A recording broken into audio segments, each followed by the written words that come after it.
Who was here in the previous talk that Robin did about building pipelines? Cool. There's some kind of overlap, but there is a different approach here. So I'm talking about building pipelines with writing code. So it's a bit different. So about me, I'm a lead consultant in a company here in London that's called OpenCredo. We specialize in data. We specialize in data engineering and machine learning. We do a lot of cloud architecture as well and DevOps and security. We basically do hands-on. So we write a lot of code for different customers. About myself, I think I've been working with Kafka for 4 years, and that is a lot of time because initial pipelines that we wrote in Kafka was basically using publish subscriber. Then we introduced the string APIs. Then we changed back to things like KSQL and Kafka Connect. So there is a normal evolution in the things that we have done. I have wrote some connectors, like the Neo4j connector. In this talk, we are going to look at the specific way that we build connectors. I guess it's really interesting for the people to understand how the connectors are built. I don't know how many of you are using Kafka now in production, so quite a few. How many of you are using strings? And Connect? Cool. How many of you have wrote any connector? So we have quite a few people that knows how to write connectors good. So I'm gonna basically give you an example of. Can I go quickly for a small introduction of ATL? Because when we talk about connectors, when we talk about data connect, for the people that are not as new in software as myself, we think about ATLs. Then a small introduction of what Kafka Connect is for the people that are not familiar, and then we are going to start a journey and build a connector. So in this connector is of course an example. So we are not building a real connector, but it's actually a use case that we found quite often in the clients that we work with. So it's a stock exchange. So instead of talking about specific database details, what we are doing is talking about a specific HTTP interface that is a small REST service. We're going to talk about some important considerations, and then we just wrap up because I'm aware that it's the last talk of the day, and you get up early this morning. Probably you won't just go to you need to want to go to the path, right, after all these days. So I know that I have a great responsibility of use my time properly and don't overrun in this talk. So quickly going through the small introduction, because as I say, when I talk with the people about Connect, everybody have in mind ATLs. So we are living in an interesting time where the things are changing quite quickly.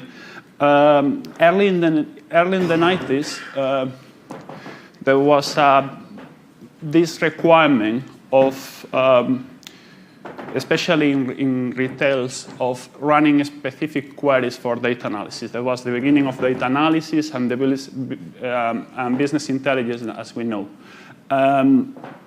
So most of the people start to copy some data from those operational databases back to the something that was mostly a column-based database with different kind of compression built within database, so it can run efficiently in a denormalized mode.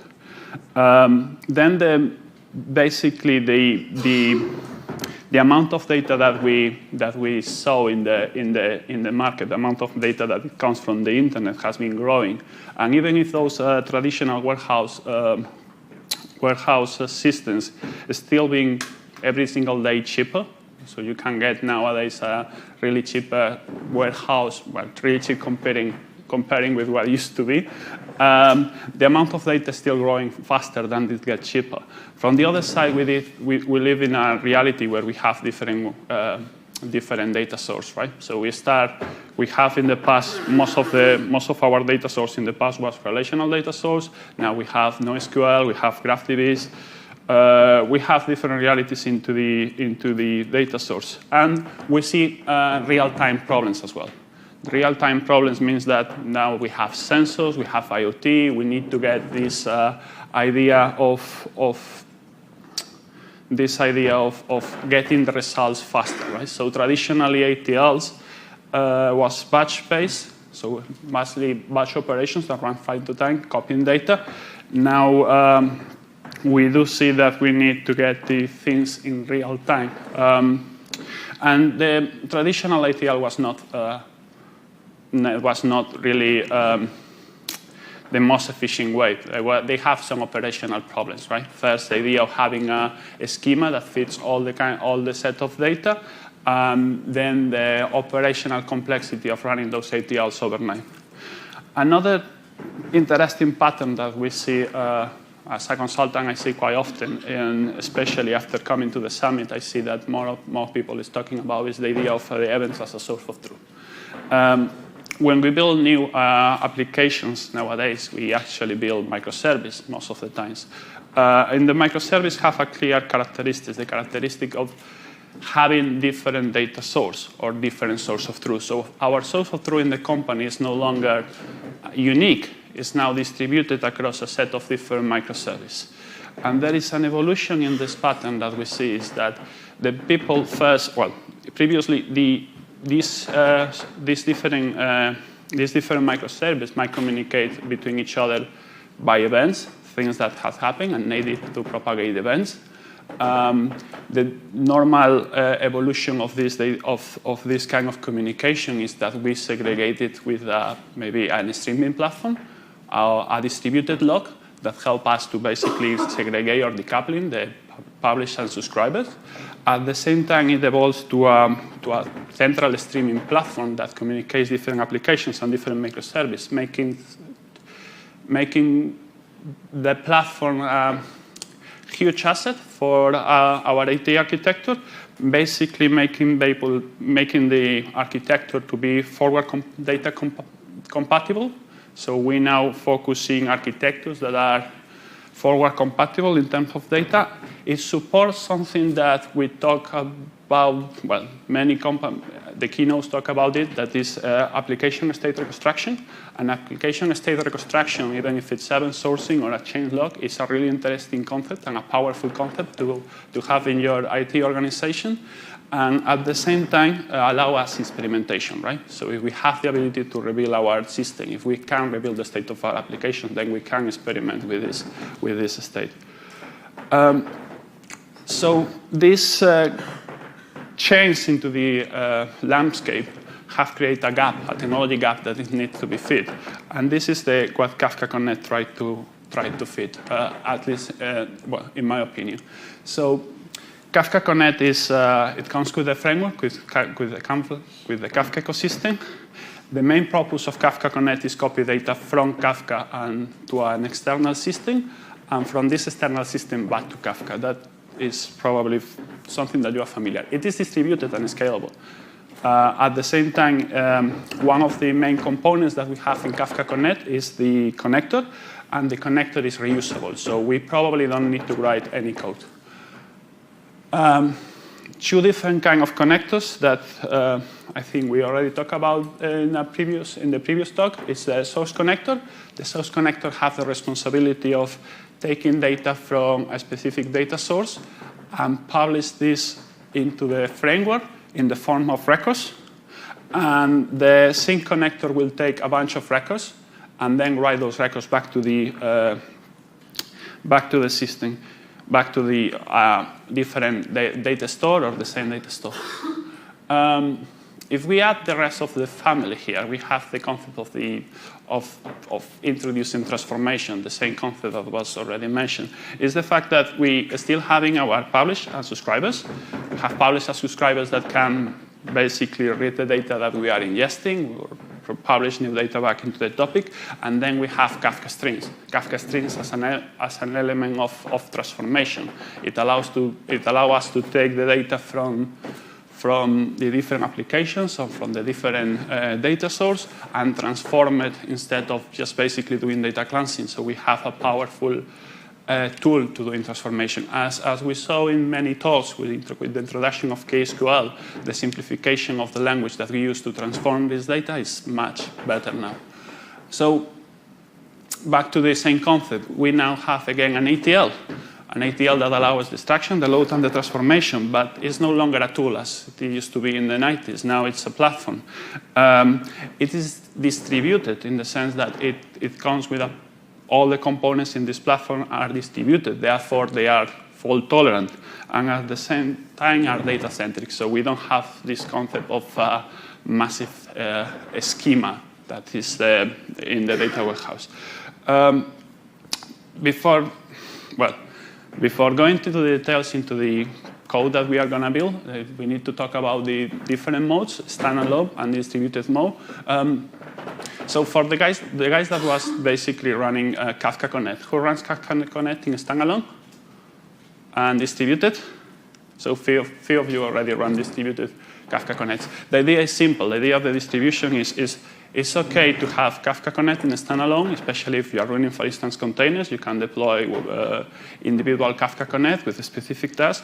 You can have as well a distributed cluster that allows you to basically scale, as well as have fault tolerant.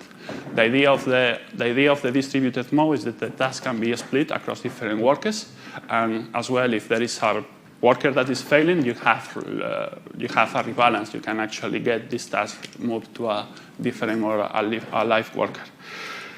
So to implement any connector, we need only two concepts that we have to introduce. One is the connector. The connector has the responsibility, well, we talk about the connector as a source or a sink connector. It has the responsibility of breaking the task and drive the configuration of the task. As well, as a common component, it's something that we use to monitor the status of the data system that we try to integrate. So normally we can have like a monitoring task to understand if the database, for instance, or the data store is in a live mode. And then we have the task, and the task is basically the horsepower. Is the component that knows how to talk to the external system.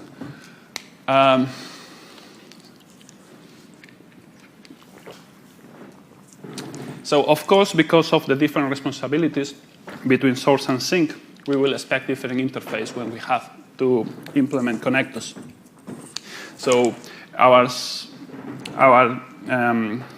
connector will have this pull operation. The pull operation will of course return a set of records, as well as other auxiliary methods that we can use, like the commit method that we can take, that we can implement and hook. The sink is exactly the opposite. We will have a put operation. The put operation will receive from the firmware a bunch of records, in that case, sink records. And the responsibility of this method will be to place those into the external system, as well as the flash operation. The flash operation is mostly a synchronous way to clean up what the task is doing. So, as I say, this is a journey. And in order to make this talk a little bit more concrete, we need to introduce an example.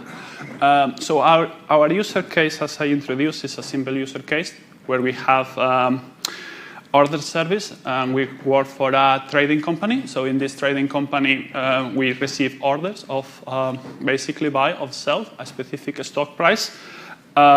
So we place those orders back into Kafka from the other microservice to Kafka, and then the order decision will take the decision if it executes the order or it doesn't.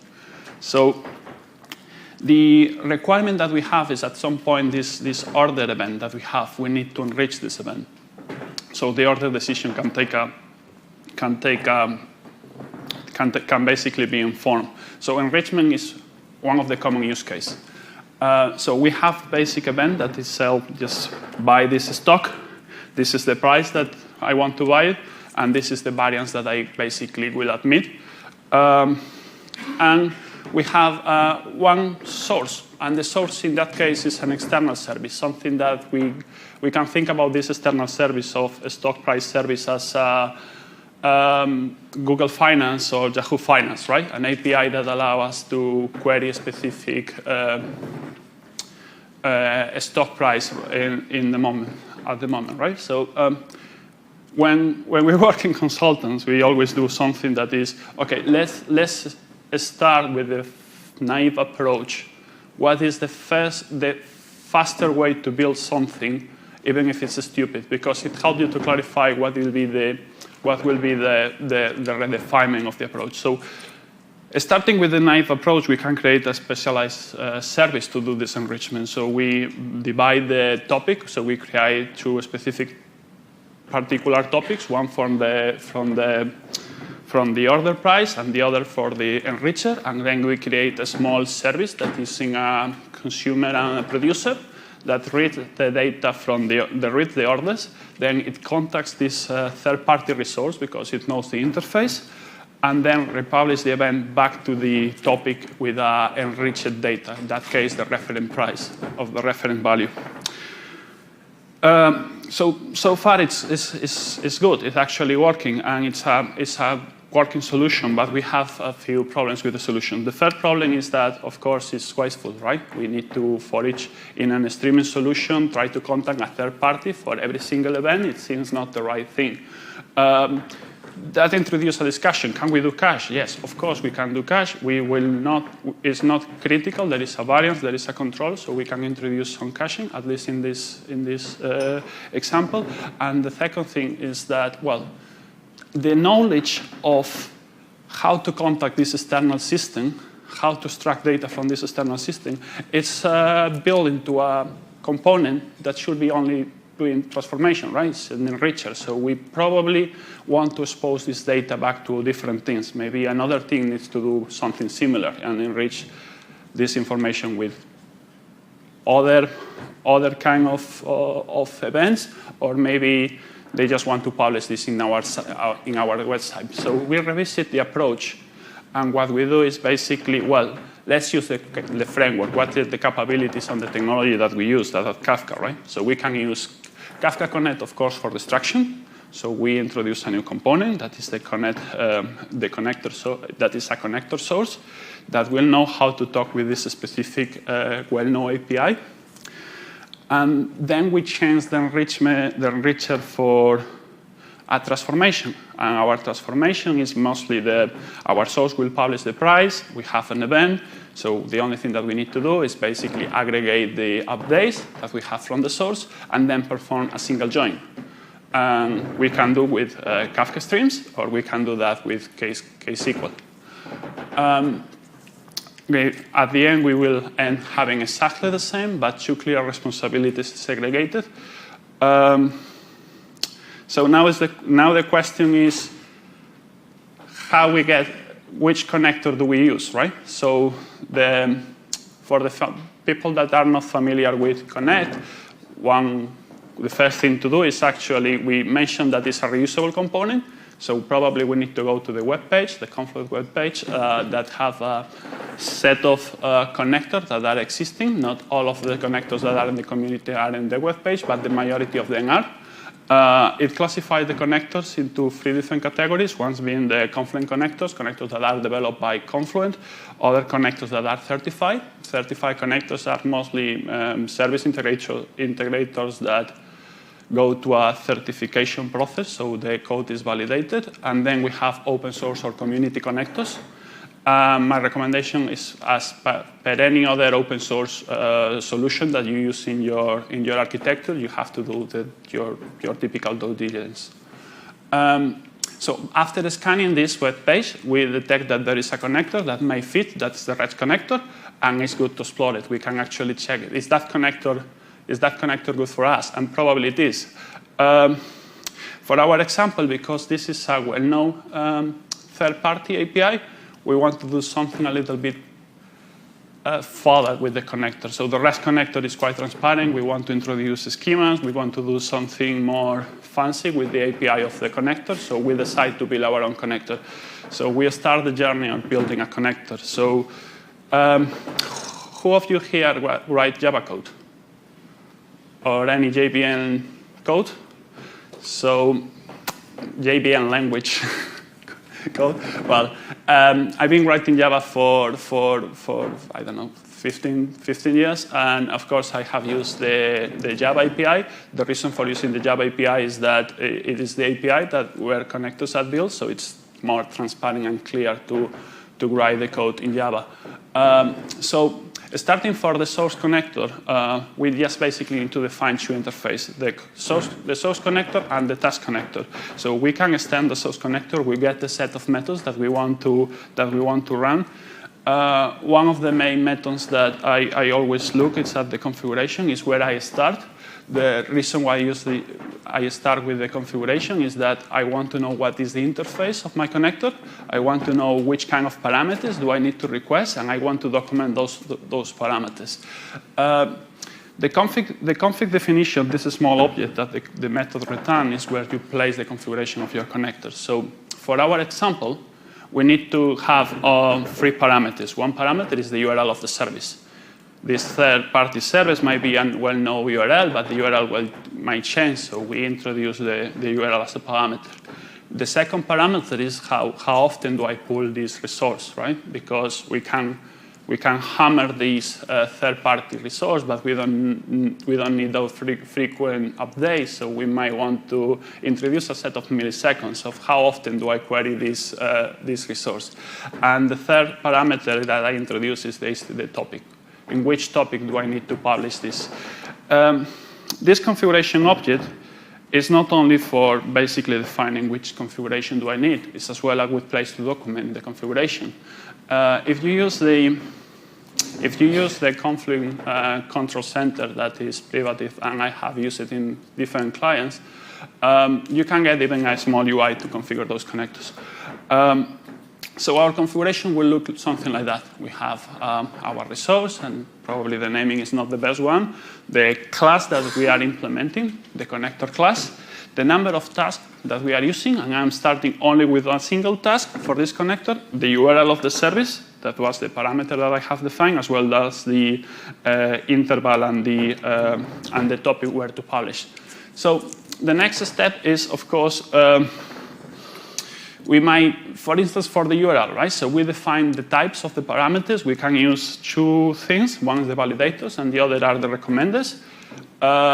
Both are solutions to verify that the configuration and give as much feedback as possible to the user that the configuration is correct. So it's good to actually implement those. There are already a set of them pre-built, like range, if you are talking about a numeric value. But I will strongly recommend you to look at those connectors. And of course, you need to use the defaults, for instance, to make the interface of the connector, especially if you are going to distribute it forward, backward compatible. So we build the source, the configuration, the definition. We need to get the lifecycle methods, start and stop, if we have to start any kind of resource. We need to place the configuration from the connector back to the task. That's something that we have mentioned. And then we have the task class, and this is which class do I use to run the job, and this class will have a specific lifecycle, so we can go and extend this task. When we extend this class, we just basically have the lifecycle methods as well as the pull operation. The pull operation is the one that we use in order to build our code, right? So we have the responsibility of pulling from an HTTP request. So we start to build our code. We control the intervals of the execution, and we return a specific source record. So far, what I'm doing is returning the full body of the HTTP request as it is. I'm not doing any kind of processing or schema. We will come back to this later. But what we have so far is we quickly build a connector. We already have an existing connector that will pull from this external HTTP resource and republish back to Kafka. So we have a fully built resource. We have defined the interface. We are ready to deploy this object. But we need to start to thinking some of the concerns that we have when we build connectors. So the first concern is, of course, well, I might have more than one URL. So imagine this stock price sample. The stock price sample, when we query a specific URL, we might have the stock listing for a specific market. But there are more than one markets available. So it might be some specific use case where we need to query for one of 2 or 3 markets. So the URL that we have changed a little bit. Now we have a small pad where we have a list of markets. There are multiple options to solve this problem. Other option is basically deploy a new connector. Because we already have one that is fully functional, we can basically deploy another instance and we get different markets. Probably we don't want to do that because then we need to monitor more than one connectors, and that is just nasty. If there are 10, then we need to monitor 10 connectors. So we need to adapt our connector to work around among multiple tasks. So we introduced a small change in the configuration now. So we need a new parameter, and the parameter is basically our markets. We're doing something interesting as well. We are increasing the number of tasks, right? So it's not a data-intensive operation, what we are doing here, but we might want to distribute this across multiple tasks. So what we do is basically change the number of the max tasks in the configuration, and we can now work in we can now work in a method that we already know, is the task config. We saw that into the connector interface. This will read the set of markets, and the main responsibility of this task is distribute those different URLs, those different markets back to the tasks that are available, right? So we use the functionality that's already built into the group partition, that is the group partitions. That's already pre-built into the utils of the framework. So the only thing that we need to do is compute how we distribute those small markets back to the container. So when we run it, we are having now, when we deploy this, we have now two different tasks. Every of the tasks will receive a set of markets, because in our initial configuration, we only have 3 markets. We will see that one task is running 1, and the other 2 tasks are running the 3. If some of the tasks change, if we reconfigure the container, the connector, if we change the number, the reconfiguration will trigger, and then it will split this into different tasks. So this is an example of a source connector. The sync connector is a bit more transparent because we have a set of partitions, and those set of partitions need to be mapped into a set of tasks. So a task will take part of the partitions.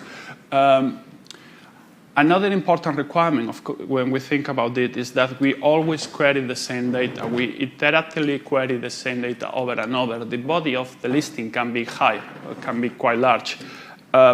So after talking with our external party, or after investigating the API, we have a parameter in the API that is the timestamp. And the timestamp is no more than give me the updates from a specific point in time, right? So this is about offset manager, how we manage the offset into the specific connector. So for managing the offset, we have 2 options, basically. We can use the framework to manage the offset, or we can use the external system to keep track of the offset. And that's a design decision. In this design decision, because it's a simple example and we don't have time, we can probably use the offset that is the offset management that is built within the framework. So in case of a standalone, it will be a file if we don't change the configuration. In case of distributed Connect implementation, then it will be a compacted topic, centralized, so it can be accessed from the different tasks and the different workers. So we use the source partitions and the offset partition when we return the parameters, and the framework then will take the responsibility of persist the offset.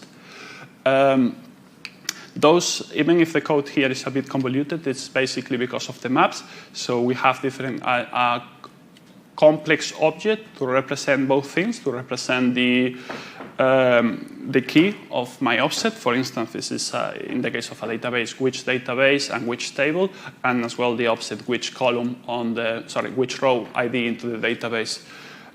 When we reschedule the task, when the task got basically,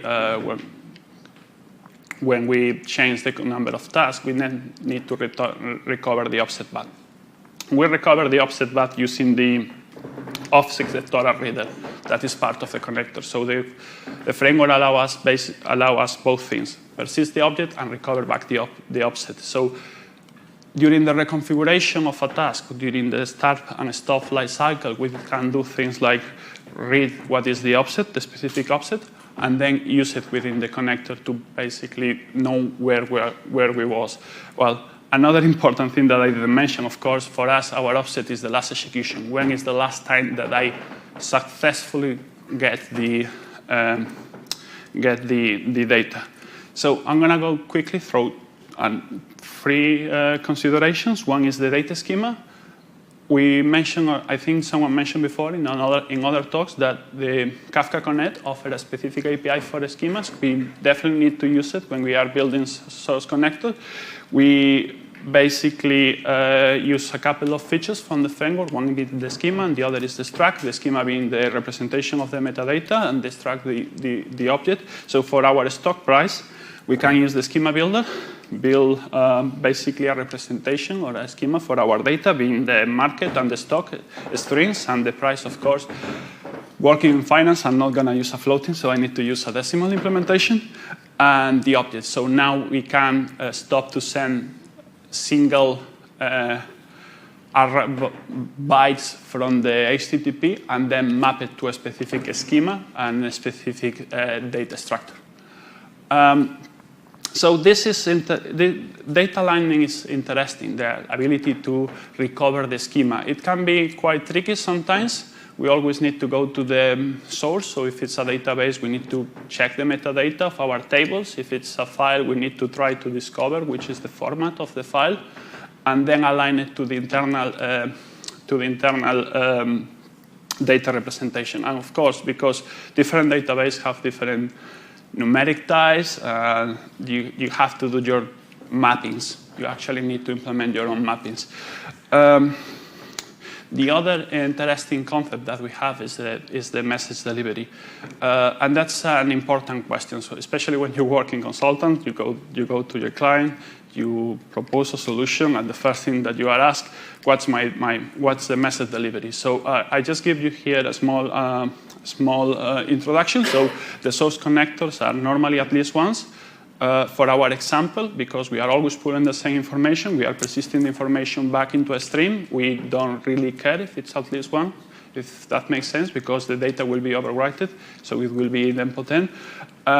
In the sync connectors, there are many sync connectors available, and it's the beauty of those connectors that are exactly ones. The way that you implement exactly ones most of the time is basically you persist your offset with the data when you're writing that into the target system using the transactional capabilities of the target system. And then when you look at those connectors, and there are sync connectors that are not exactly ones, they might be idempotent. So idempotency is another property that most of the connectors at the end implementing. And the other thing is, of course, because I'm running quite short of time, is the converters. So the converters allow us to change the data format. So we talk about this internal schema. We don't have this internal schema representation back to Kafka. So when we are writing a source, we can change this data schema or use internal data representation that we want. If we want to use Avro, we use the Avro converted. So other applications can use the Avro server if it's the case of, or the Avro serialized. If we are talking about a specific, well, if the company decides to use Avro on top instead of JSON, but that's of course their own preference. And one of the beauties of the Avro converting and the integration with is this integration with the schema registry. So it's one of my technology choice most of the times. So while I haven't covered yet in that presentation is a few things that are really important in the framework, but I think they fall from the presentation because of the time. One being the single message transformer that allow basically doing data cleansing, single transformation, and I think Robin covered there in the previous talk pretty well. The other is testing, how you test that. So testing can be an interesting challenge when you build connectors. So most of the time you end doing a lot of unit testing because the dependencies that you have are really difficult to mock. Other times, as for instance for the case of the Neo4j connector, because you can run an embedded version of it, it can be much simple. The packaging system and the pluggable components, as well as error, are interesting concepts. So if you have any kind of question about testing or packaging, just give me a shot, and I will be here after the talk. Error handling is basically the same philosophy of there are errors that are recoverable, there are errors that are not recoverable. So you have the same capabilities within the framework, dynamic tuple partitions and chain data capture. Chain data capture is an interesting concept that was introduced before, the idea of reading data, changing data into the specific source, and they have quite a specific interface at the end. So just to summarize, Kafka Connect addressed a gap into the connecting of those data systems, and it solved most of the problem that previous technologies, and I used Flume in the past, used to have. At the same time, the framework is something that you can use without the requirement of build your own connectors or write any kind of code, but I will strongly recommend that because in every single enterprise there will be a use case like this, there is a specific interface that someone has built that is HTTP or maybe it's a SOAP interface, so it can be a perfect place to perform an integration with this interface. We only need to care about the iteration when we use Connect. We don't really care about the internal producer details. We strongly recommend to look at it because you will boost your performance, but you mostly need to know how to talk with the technology that you are integrating. The framework will take part of the heavy lifting, so it will do all this offset management, and especially in a distributed environment where you need to get this distributed, as well as the ability to perform the strong and good configuration definitions. Most of the implementation decisions are based on the target system. So there is no good and bad, or there is no specific, those are the best practice that I will recommend you, because at the end it depends a lot on the target system that you are trying to implement. And of course, one conversation that you need to start is basically the delivery guarantees and where to store the offset. And that's it. Thank you very much. I think we have 2 minutes for questions. Yeah, we have some time for questions. We have a mic that we can pass around. Yeah, hello. Yeah, so for the use case when you have sync connector and, for example, you have some state data, and when you start it, you have a lot of state data. There's a kind of change log, and you want to, on the first step, you want to synchronize the current presentation of the state store. So basically, you materialize it to some state store, push the data to the external system, and after that, you want to start. Only after that, you want to start streaming the actual. So the connector, it is actually the connector is split into 2 phases. One phase it is synchronized, let's say, replication of the current state, and after that it turns into streaming mode. Because this, for us, it is real case. For example, we are streaming data to the Prisma backend, and it is quite slow. So when we have, for example, for our states, well, we have like 100 and even thousands updates for the same state. So we don't want to. We want just to push the latest state to the backend, and after that stream the so data. I don't know if I understood the question entirely, because I think you have something really specific in mind. It is not specific. It is when you have state store. Yes. We have a topic that represents your state. database table. Okay. And when you synchronize it to external system, to the database, you don't want to replicate the whole history. You just want to start from the current point, and after that you want to stream as new data comes in. Okay, so I guess the internal case store, right? The internal store that you have in Kafka is that with case strings? Yeah, exactly. So what you can always do is basically stream this data out with the stream framework, for instance. Yeah, but we cannot use Connect in this case. So what we are doing, we are writing the streams application. You can use a strings application to send it to a stream to a specific topic, and then a stream from this topic, for instance. Otherwise, what you need to do is query your internal data store. And for querying your internal data store, I only think about things like iterative queries that help you to query that. But of course, there's a lot of code that you need to do in top of the applications when mostly what you want to do is use case strings to send the data out and then use Kafka Connect for the integration, right? Okay, thank you. Thank you. Any more questions? I think everybody want to go home. So, thanks for the talk. It was very insightful.